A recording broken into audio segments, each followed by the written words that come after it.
ಜೊತೆಗೆ ಇವತ್ತು ದಿವಸ ಅದು ಕೂಡ್ತೀವಿ. ಹೀಗಾಗಿ ಭಾಳ ದಿನದಿಂದ ಆ ಜನರ ಆಶಯ ಇತ್ತು. ಹೀಗಾಗಿ ನಾವು ಮೊದಲು ಶಿವಗುಣಶಿಯಿಂದ ಮಮದಾಪುರವರೆಗೆ ಮಾಡಿದ್ವಿ. ಈಗ ಕಂಟಿನ್ಯೂಷನ್ ಮಾಡಬೇಕು ಮೊದಲಿಂದ ಇತ್ತು. ಈಗ ಅದನ್ನು ಹಣವನ್ನು ಒದಗಿಸಿ ಒಟ್ಟು ಟೆಂಡರನ್ನು ಕೊಟ್ಟಿದ್ದೀವಿ. 6 ತಿಂಗಳು 8 ತಿಂಗಳಲ್ಲಿ ಇದನ್ನು ಮುಗಿಸಿ ಎಷ್ಟದ ಪೀರಿಯಡ್ ಮುಗಿಸಿ ಇವತ್ತು ದಿವಸ ಜನರಿಗೆ ಅನುಕೂಲ ಆಗುತ್ತೆ. ಯಾಕಂದರೆ ಕಬ್ಬು ರೈತರು ಆಮೇಲೆ ಜನರು ಹೋಗಲಿಕ್ಕೆ ಎಲ್ಲನೂ ಕೂಡ ಅನುಕೂಲ ಆಗುತ್ತೆ. 30 ಕೋಟಿ ರೂಪಾಯಿ ನಾವು ಲೆಕ್ಕ ಇಟ್ಟಿಲ್ಲ.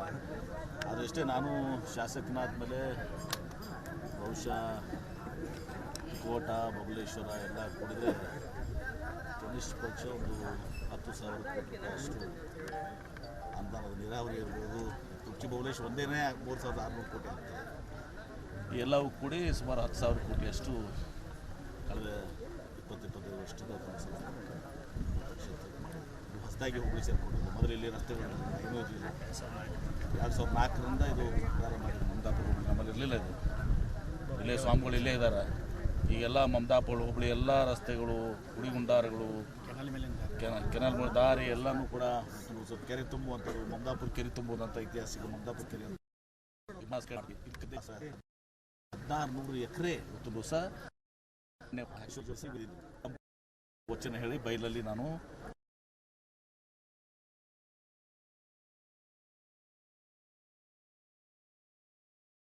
ಬೈಲಾಗಿದ್ದೀನಿ ಅಂತ ಹೇಳಿದರು. ಅದಕ್ಕೆ ಸಿದ್ದೇಶ್ವರ ಸ್ವಾಮೀಜಿಯವರು ನಮಗೆ ಸುತ್ತೂರು ಶ್ರೀಗಳು ಮತ್ತು ಕನೇರಿ ಶ್ರೀಗಳು ಸಿದ್ದರಾಮಯ್ಯ ಅವರ ನೇತೃತ್ವದಲ್ಲಿ ಏನು ಅವರು ಅವರ ಪ್ರಥಮ ಪುಣ್ಯಸ್ಮರಣೆ ಆಗಿದೆ. ಅವ್ರ ಆಶೀರ್ವಾದ ಈಡೇರಿಸುವಂಥ ಸಹ ಕೆಲಸ ಮಾಡ್ತಾ ಇದ್ದೀವಿ. ಇಲ್ಲ ಸೈನ್ಸ್ ಮ್ಯೂಸಿಯಮ್ಮು, ಅಲ್ಲಿ ಪ್ರಾರ್ಥನಾ ಕೇಂದ್ರ ಎಲ್ಲವನ್ನು ಕೂಡ ಮಾಡಿ ಅದೊಂದು ಪ್ರವಾಸೋದ್ಯಮ ಇದನ್ನು ಲೈಬ್ರರಿ ಎಲ್ಲವನ್ನು ಕೂಡ ಮಾಡ್ತೀವಿ. ಸರ್, ಈಗ ರಾಜ್ಯ ರಾಜಕಾರಣ ವಿಚಾರ CM ಹುದ್ದೆ ವಿಚಾರದಲ್ಲಿ ಶಿವಾನಂದ ಪಾಟೀಲ್ ನಾನು ನಿನ್ನೆನೇ ಬೆಂಗಳೂರಿನಲ್ಲಿ ಸ್ಟೇಟ್ಮೆಂಟ್ ಕೊಟ್ಟಿದ್ದೀನಿ. ಪದೇ ನಾನು ಸ್ಟೇಟ್ಮೆಂಟ್ ಕೊಡಲಿಕ್ಕೆ ಬಯಸ್ತೀನಿ. ನಿನ್ನೆ ಪೂರ್ತಿ ನಮ್ಮದೇ ಇದೆಯಲ್ಲ, ಫುಲ್ ಗಣೇಶ ಚತುರ್ಥಿ ನಮ್ಮದೇ ಆಗಿದೆ. ನಿನ್ನೆ ಫುಲ್ ಕೊಟ್ಟಿದ್ದೀನಿ ಸ್ಟೇಟ್ಮೆಂಟು. ಇಷ್ಟೇ ಹೇಳ್ತೀರಿ, ಭಾಳ ಸ್ಪಷ್ಟವಾಗಿ ನಿಮ್ಗೆ ಹೇಳಕ್ಕೆ ಬಯಸ್ತೇನೆ. ನಮ್ಮ ರಾಜ್ಯದಲ್ಲಿ ಸನ್ಮಾನ್ಯ ಸಿದ್ದರಾಮಯ್ಯನವರು ಮುಖ್ಯಮಂತ್ರಿ ಆಗಿದ್ದಾರೆ. ಅವರು ಮುಖ್ಯಮಂತ್ರಿಯಾಗಿ ಮುಂದುವರಿತಾರೆ. ಅತ್ಯಂತ ಸ್ಪಷ್ಟವಾಗಿ ಹೇಳ್ತೀನಿ. ಈ ಮೂಡ ಹಗರಣ ಗಿಂಡ ಏನೂ ಕೂಡ ಇವತ್ತು ದಿವಸ ಸಿದ್ದರಾಮಯ್ಯನವರು ಅದರಲ್ಲಿ ಹುರುಳು ಇಲ್ಲ, ಅದರಲ್ಲಿ ಪಾತ್ರನೂ ಇಲ್ಲ. ಯಾರಾದರೂ ತಿಳ್ಕೊಂಡಿದ್ರೆ ಈ ಮೂಡ ಹಗರಣದಲ್ಲಿ ಸಿದ್ದರಾಮಯ್ಯನವ್ರಿಗೆ ಹಾಗೆ ಆಗ್ತದೆ ಹಿಂಗೆ ಆಗ್ತದೆ ಅಂತೇಳಿ ನೀವು ಮಾಧ್ಯಮದಲ್ಲಿ ಇವ್ರ ಮಾತು ಕೇಳಿ ಹಾಕ್ತಿರ್ತೀರಿ. ಅದು ಯಾವುದೂ ಆಗೋದಿಲ್ಲ. ನ್ಯಾಯದಲ್ಲಿ ನಿಶ್ಚಿತವಾಗಿಯೂ ಕೂಡ ಸಿದ್ದರಾಮಯ್ಯನವ್ರ ಪರವಾಗಿಯೇ ಆಗ್ತದೆ, ನ್ಯಾಯ ಸಿಗ್ತದೆ. ಆವಾಗ ಈ BJPಯವರು ಪಶ್ಚಾತ್ತಾಪ ಪಡುವಂಥ ಪ್ರಶ್ನೆ ಹೇಳಿದ್ದೆ ನಾನು ಬರ್ತದೆ. ಸಿದ್ದರಾಮಯ್ಯವರು ಮುಖ್ಯಮಂತ್ರಿ ಆಗಿದ್ದಾರೆ, ಸಿದ್ದರಾಮಯ್ಯವರು ಮುಖ್ಯಮಂತ್ರಿಯಾಗಿ ಮುಂದುವರಿತಾರೆ. ಹಾಗಾಗಿ ಯಾವುದೂ ಸಂಶಯ ಬೇಡ, ಸ್ಪಷ್ಟವಾಗಿ. ಮತ್ತು ನಾವು ಎಲ್ಲರೂ ನ್ಯೂಸ್ ಹೇಳ್ತೀನಿ, ಎಲ್ಲರೂ ನಾವು ಸಿದ್ದರಾಮಯ್ಯ ಜೊತೆಗಿದ್ದೀವಿ. ಕ್ಯಾಬಿನೆಟ್ಟಲ್ಲಿ ನಿರ್ಣಯ ಮಾಡಿದ್ದೀವಿ. AICC ಅಧ್ಯಕ್ಷರು ಮಲ್ಲಿಕಾರ್ಜುನ್ ಖರ್ಗೆ ಹಿಡ್ಕೊಂಡು ಸೋನಿಯಾ ಗಾಂಧಿಯವರು, ರಾಹುಲ್ ಗಾಂಧಿಯವರು, ಮಂತ್ರಿಗಳು, ಶಾಸಕರು, ಪಕ್ಷದ ಎಲ್ಲ ಕಾರ್ಯಕರ್ತರು, ಪದಾಧಿಕಾರಿಗಳು ಸಿದ್ದರಾಮಯ್ಯನವ್ರ ಬೆನ್ನಿಗೆ ನಾವು ಇದ್ದೀವಿ. ಹೀಗಾಗಿ ಆ ಒಂದು ವಿಚಾರದಲ್ಲಿ ನಾನು ಭಾಳ ಸ್ಪಷ್ಟವಾಗಿ ಹೇಳ್ತೀನಿ, ಸಿದ್ದರಾಮಯ್ಯವರು ಮುಖ್ಯಮಂತ್ರಿ ಆಗಿದ್ದಾರೆ, ಮುಖ್ಯಮಂತ್ರಿಯಾಗಿ ಮುಂದುವರಿತಾರೆ. ನೋಡಿ, ಪಕ್ಷದಲ್ಲಿ ಹೋಗ್ಬಾರ್ದಂತಿದೆ. ನಾನು ನಾಡ್ದು ದಿಲ್ಲಿ ಹೋಗ್ತಾ ಇದ್ದೀನಿ. ಯಾಕೆ ಹೋಗ್ತಾ ಇದ್ದೀನಿ ಅಂದ್ರೆ ನಾನು ಕೆಲವೊಂದು ನಮ್ಮ ಕೇಂದ್ರ ಸಚಿವರು ಭೇಟಿಯಾಗಿ ಹೋಗ್ತಾ ಇದ್ದೀನಿ. ನಂತರ ಅಂಬಾಸಿಡರ್ಸ್ ಭೇಟಿ ಆಗೋದಿದೆ. ತಪ್ಪೇನು ಒಬ್ಬರು ಡೆಲ್ಲಿಗೆ ಹೋಗ್ತಿರ್ತಾರೆ, ಪಕ್ಷದ ವರಿಷ್ಠರು ಭೇಟಿಯಾಗಿ ಆಗ್ತಿರ್ತಾರೆ. ಏನು ತಪ್ಪಿದೆ ಅದರಲ್ಲಿ? ನೋಡಿ, ಯಾರೇ ಇರಲಿ, ಸತೀಶ್ ಜಾರಕಿಹೊಳಿ ಇರಲಿ, MB ಪಾಟೀಲ್ ಇರಲಿ, ಮತ್ತೊಬ್ಬರಿರಲಿ, ಇವತ್ತು ನಮ್ಮ ರಾಜ್ಯದಲ್ಲಿ CM ಕುರ್ಚಿ ಖಾಲಿ. ಮುಖ್ಯಮಂತ್ರಿ ಇದ್ದಾರೆ, ಶಿವಾನಂದ ಪಾಟೀಲ್ ಇರ್ತಾರೆ. ನಾನು MB ಪಾಟೀಲ್ ಅವರ ವಿರೋಧವಾಗಿ ಹೇಳಿಲ್ಲ, ಆದರೆ ಅವ್ರಿಗಿಂತ ಸೀನಿಯರ್ ಇದ್ದಾರೆ ಅಂತ ಹೇಳಿದ್ದೀನಿ. ನೋಡಿ, ನಾನು ಹೇಳ್ತೀನಿ ಕೇಳಿ. ನಾನು ಪದೇ ನೀನು ಉತ್ತರ ಕೊಟ್ಟಿದ್ದೀನಿ ಇದಕ್ಕೆ. MB ಪಾಟೀಲ್ಕಿಂತ ಸೀನಿಯರ್ ಯಾರಾದಿದ್ರೆ ಇವತ್ತೊಂದು ದಿವಸ ನಾನು DK ಶಿವಕುಮಾರ್ ಅವರು, ಸತೀಶ್ ಜಾರಕಿಹೊಳಿಗಿಂತ ನಾನು ಸೀನಿಯರ್ ಇದ್ದೀನಿ. ಪರಮೇಶ್ವರು, ನಾವೆಲ್ಲ ಒಂದೇ ಇದರಲ್ಲಿದ್ದೀವಿ. ನಾನು MB ಪಾಟೀಲ್ಕಿಂತ ಸೀನಿಯರ್ ಅಂದಾಗ DK ಶಿವಕುಮಾರ್ ಅವರು, ಸತೀಶ್ ಜಾರಕಿಹೊಳಿ ಅವರು, ಪರಮೇಶ್ವರ್ ಎಲ್ಲರಿಗಿಂತ ಸೀನಿಯರ್ ಆದಂಗೆ ಆಯಿತು. ಅವ್ರು ಯಾರು ಇದ್ರೆ ಅದು ಮಲ್ಲಿಕಾರ್ಜುನ್ ಖರ್ಗೆ ಅವರು, ಸಿದ್ದರಾಮಯ್ಯವರು ನಮಗಿಂತ ಸೀನಿಯರ್ಸ್. ಆರ್ ದೇಶಪಾಂಡೆ ಇದ್ದಾರೆ, ಇಲ್ಲ ಅಂತಲ್ಲ. ಆದರೆ ಮುಖ್ಯಮಂತ್ರಿ ಮಾಡುವಂಥ ಸಂದರ್ಭ ಬಂದಾಗ ಈಗ ಕುರ್ಚಿ ಖಾಲಿ ಇಲ್ಲ. ಆವಾಗ ಇದು ಸೀನಿಯಾರಿಟಿ ಜೂನಿಯಾರಿಟಿ ಪ್ರಶ್ನೆ ಬರೋದಿಲ್ಲ. ನಾನು ಹೇಳಿದ್ದೀನಿ, ಶರದ್ ಪವಾರ್ ಅವರು ಇದನ್ನು ಕೊಟ್ಟಿದ್ದೀನಿ, ನಮ್ಮಲ್ಲಿ ಇವತ್ತು ದಿವಸ ಗುಂಡ್ರಾವ್ ಅವರು ಕೊಟ್ಟಿದ್ದೀನಿ, ದೇವರಾಜ ಅರಸು ಕೊಟ್ಟಿದ್ದೀನಿ. ನಾನು ನಿನ್ನೆ ನೋಡ್ತಾ ಇದ್ದೆ ಒಂದು ಸ್ವಲ್ಪ ಅದರಲ್ಲಿ 100 ಜನ ಕಾಂಗ್ರೆಸ್ನಲ್ಲಿ, ನಮ್ಮ ಪಕ್ಷದಿಂದನೂ ಕೂಡ ಬೇರೆ ಪಕ್ಷದಿಂದ ಕೂಡ 28 ವಯಸ್ಸಿನಿಂದ ಒಂದು 100 ಜನ ಇವತ್ತು ದಿವಸ ಮುಖ್ಯಮಂತ್ರಿಗಳಾಗಿದ್ದಾರೆ. ಅದು ಚರ್ಚೆ. ಈಗ ಮುಖ್ಯಮಂತ್ರಿಗಳು ಆಗುವಂಥದ್ದು ಬಿಡುವುದು ಇದು ಅಪ್ರಸ್ತುತ. ಇದು ನಾನು ಹೇಳಿದ್ದು ಮುಂದೆ ಒಂದು ದಿವಸ ನಾನು ಆಗ್ತೀನಿ, ಮುಂದೊಂದು ದಿವಸ ಆಶೆ ಇದೆ, ದುರಾಶೆ ಇಲ್ಲ. ಮತ್ತು ನಾನು ಆದರೆ ಇವತ್ತು ದಿವಸ ನಾನು ಜನರಿಗೆ ಒಳ್ಳೇದು ಮಾಡಬೇಕು ಅಂತೇಳಿ ನಾನು ನೀರಾವರಿ ಮಂತ್ರಿ ಆದೆ. ಇವತ್ತಿದ್ದು ಮಮದಾಪುರ ಕೆರೆ ತುಂಬ್ಯದ, ಇವತ್ತಿಷ್ಟೆಲ್ಲ ಜನ 25 ಹಳ್ಳಿ ಜನ ಸುಖದಿಂದಿದ್ದಾರೆ. ನಾನು ಮುಖ್ಯಮಂತ್ರಿ ಆದರೆ ಒಂದು ದಿವಸ ವಿಜಯಪುರ ಜಿಲ್ಲೆ ಜನರಿಗೆ ಸಂತೋಷ ಅಲ್ಲ, ಕರ್ನಾಟಕ ಜನರಿಗೆ ಸಂತೋಷ ಅಲ್ಲ. ಒಳ್ಳೆ ಕೆಲಸ ಮಾಡ್ತೀನಿ ಆ ವಿಶ್ವಾಸ ನನಗಿದೆ.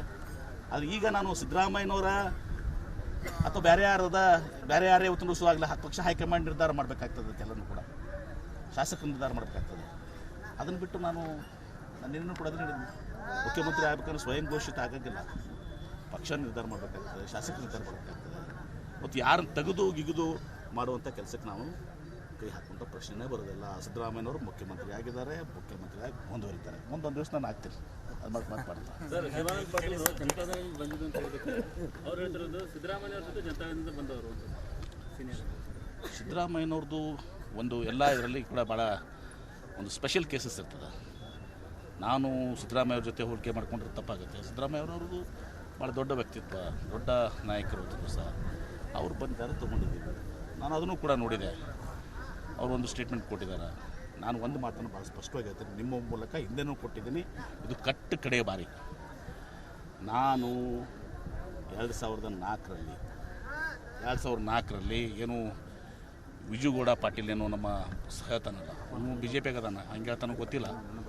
ನಮ್ಮ ಸಹೋದರ ಬಿಟ್ಟುಕೊಟ್ಟಿದ್ದಾರೆ ಮತಕ್ಷೇತ್ರ ಅಂತೇಳಿ, ಅವ್ನಿಗೇನು ಸಂಬಂಧ ಗೊತ್ತಿಲ್ಲ ನನಗೆ.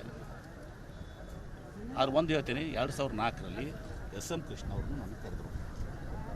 ಒಂದು ದಿವಸ ನಾನು ಕರೆಸಿ ಮಾತನಾಡಿದ್ರು. ಅವ್ರು ಹೇಳಿದರು, MB ಪಾಟೀಲ್ರ ನನಗೆ ಅಪ್ಪುನೇ ಅಂತ ಕರಿತಿದ್ರು. ಶಿವಾನಂದ ಪಾಟೀಲು ಮತ್ತು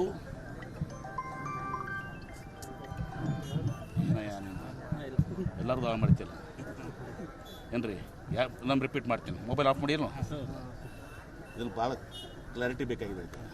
2004ರಲ್ಲಿ SM ಕೃಷ್ಣ ಅವರು ನನಗೆ ಕರೆಸಿ ಮಾತನಾಡಿ ಹೇಳಿದರು, ಹೀಗೆ ನನಗೆ ಶಿವಾನಂದ ಪಾಟೀಲರು ಮತ್ತು ಸೋರ್ಗಾವಿ ಅವರು, ಶಿವಾನಂದ ಪಾಟೀಲರು ಅವಾಗ ಶಾಸಕರಾಗಿದ್ದರು. ಶಿವಾನಂದ ಪಾಟೀಲ್ ಸೋರ್ಗಾವಿ ಅವರು ನನ್ನ ಭೇಟಿಯಾಗಿದ್ದರು. ಅವರು ಪಕ್ಷ ಸೇರ್ಬೇಕಂತಾರೆ, ನಿನ್ನ ಅಭಿಪ್ರಾಯ ಏನು ಅಂತೇಳಿ. ಅಂತ ನನ್ನ ಅಭಿಪ್ರಾಯ ಏನೂ ಇಲ್ಲ, ನಮ್ಮದು ಅದು ರಾಜಕೀಯ ಒಂದಿದು ಇದೆ, ನನ್ನೇನು ಅದ್ರಾಗ ಅಭಿಪ್ರಾಯ ಇಲ್ಲ. ನನ್ನ ಮತಕ್ಷೇತ್ರ ಅಷ್ಟೇ, ನನ್ನದು ಇಂಟ್ರೆಸ್ಟು, ಅದು ಬಿಟ್ಟು ನಾನೇನು ಇಂಟ್ರೆಸ್ಟ್ ಇಲ್ಲ.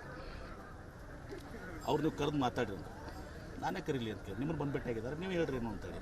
ಇಲ್ಲ, ಆ್ಯಸ್ ಅ ಲೀಡರ್, ನೀವು as A batch member of parliament, ಅದು ನೀವು ಅಲ್ಲಿ ರಿಪ್ರೆಸೆಂಟ್ ಮಾಡ್ತಾರೆ ಬಿಜಾಪುರ ಜಿಲ್ಲೆಯಿಂದ, ಕರೆದು ಮಾತಾಡ್ರಿ ಅಂತ. ನಾನು ಶಿವಾನಂದ ಪಾಟೀಲ್ರಿಗೆ ಸೋರ್ಗಾವಿ ಅವ್ರಿಗೆ ಬೇಕಾದ್ರೆ ಸೋರ್ಗಾವಿ ಅವರಿಗೂ ಕೂಡ ಇದ್ದಾರೆ, ಆರೋಗ್ಯವಂತರಾಗಿದ್ದಾರೆ, ಹಿರಿಯರಿದ್ದಾರೆ.